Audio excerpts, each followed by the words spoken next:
ఒక్కసారి ఆలోచించు రాజు, చాలా ప్రమాదం, ప్రాణాలు పోతాయిరా. ఆనందంగా ఇచ్చేస్తాను బాబాయ్.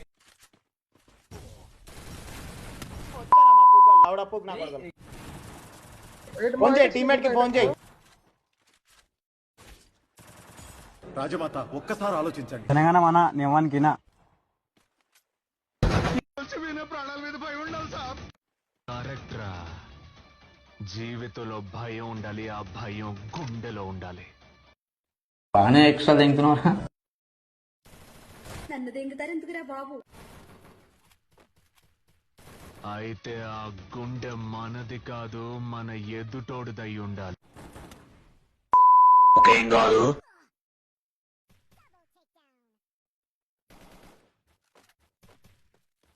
ఈ సముద్రం లోతెంత తెలియ